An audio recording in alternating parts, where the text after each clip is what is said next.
How's everybody doing? Doing good. All right, what are you all talking about? Great weather. Got 80 degrees. Okay, we got done right as baseball was starting, so that was good. So the kids are going to shower up and grab a bite to eat and head over there. They'll be able to catch the second half of the game. So, last padded practice before Saturday. We'll go in helmets on Thursday. Typical, in-season Thursday practice. We have our draft tomorrow.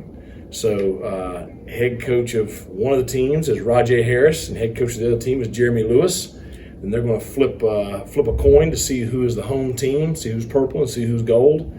And the kids are excited about that. So Thursday we'll practice in our teams, and we'll put rosters out, maybe Friday or something, so the fans will know kind of who's versus who. So winner gets steak and shrimp, loser gets cold beanie weenies. So.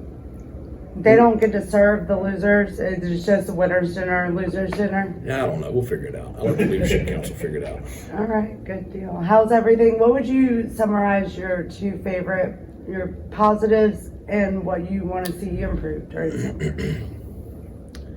I just think that there's a lot of positives. I think offensively, there are a lot of new faces, and there are a lot of new faces making plays. And I think the quarterback room has steadily improved each week. Very pleased with the running back room. I think the offensive line and Coach Mulgridge, I think they're coming along and progressing. I think we have some guys in the receiver room that have had solid springs. I think Shane Calhoun has had a very solid spring. So I think there's so many positives right there.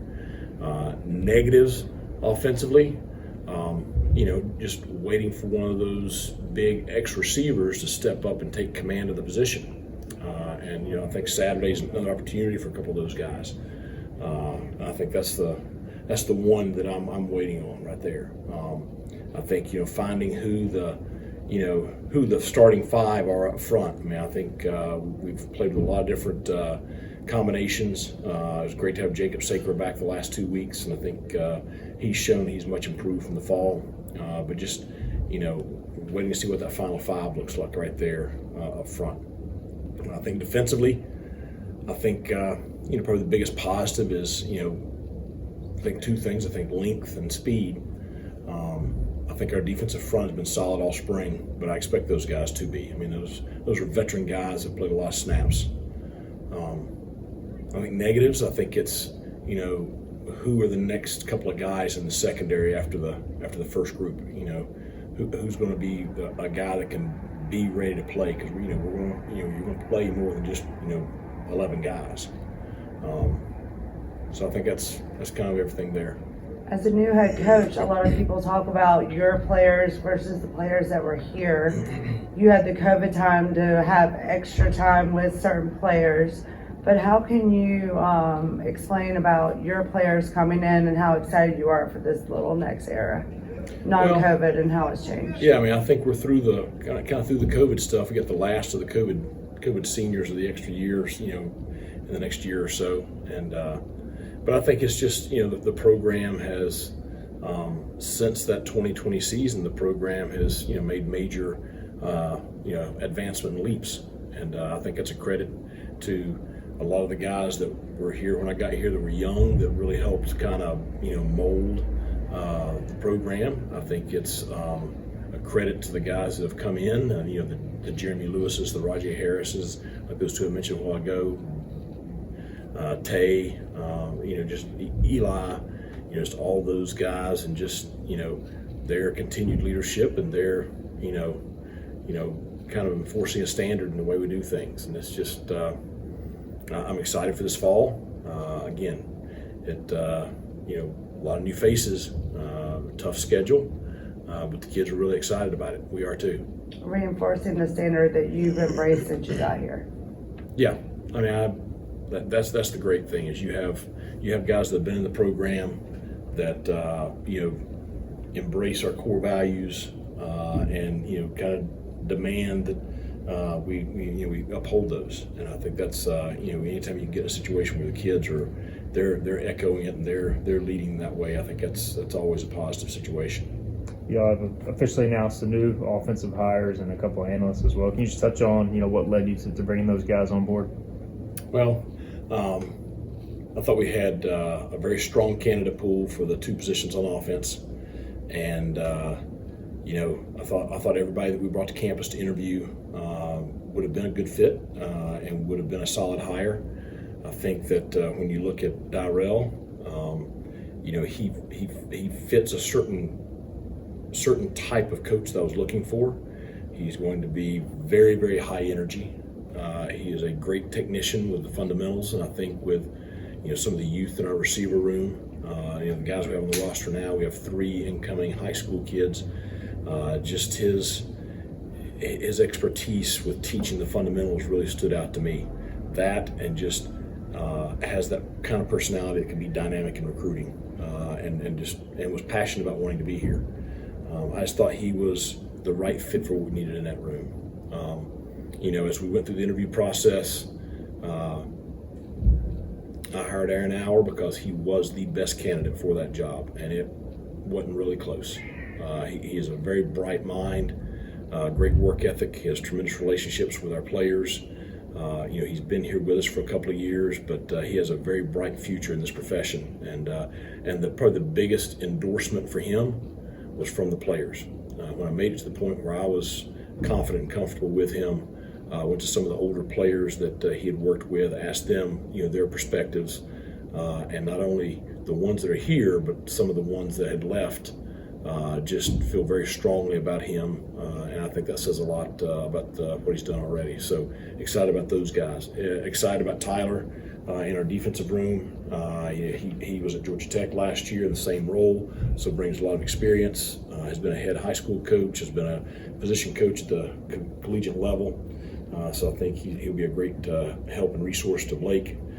Kyle, we wanted to have someone that had been a specialist and had done it and was in the field and really a guy that can really do a great job of evaluating what the kickers and snappers and punters and holders are doing on the field and be able to communicate and work with Coach Doust and coaching those guys. So I think that all 4 will be assets to our staff.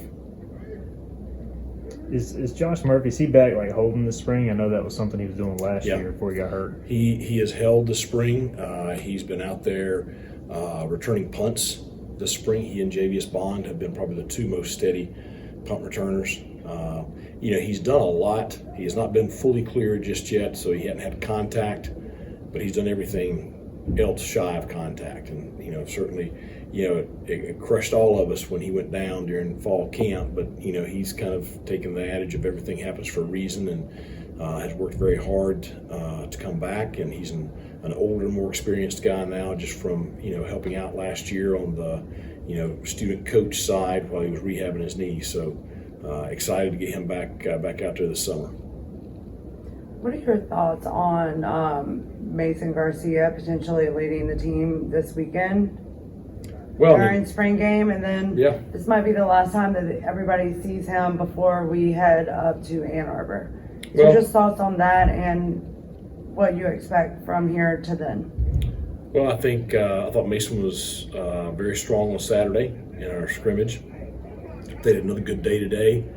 I think he's getting more and more comfortable decision-making wise in the pocket. I thought he made several, very wise decisions with the ball in our team portion of the practice today.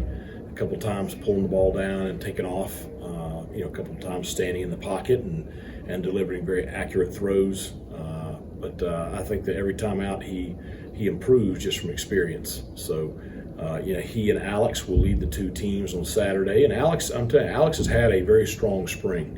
And he has been highly competitive in that room. And just, the improvement of him from the fall is very impressive also. So we feel very, very comfortable with those 2 guys where they are right now.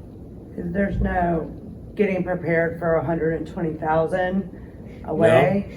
And how do you kind of keep that pressure off of them, but want them to succeed and rolling through the summer and have a successful season? What pressure? Exactly. I mean, we have a great opportunity. There's no pressure on us in that game. So we're going to go up there and play our tails off and go right at them. So it's going to be a fun environment to play in. Another staff adjustment is Steve Shankweiler is now in an official capacity as Director of High School and Alumni Relations. And, Shank may be the most tenured coach, not one stint, but between his four in the history of East Carolina University. So, nobody better to be a guy that, number one, can be a liaison between the high school football coaches in the state of North Carolina and our staff. He will help coordinate our walk-on program. He will help coordinate camps and clinics. And then, heck, probably half our football alumni played for him or played when he was here.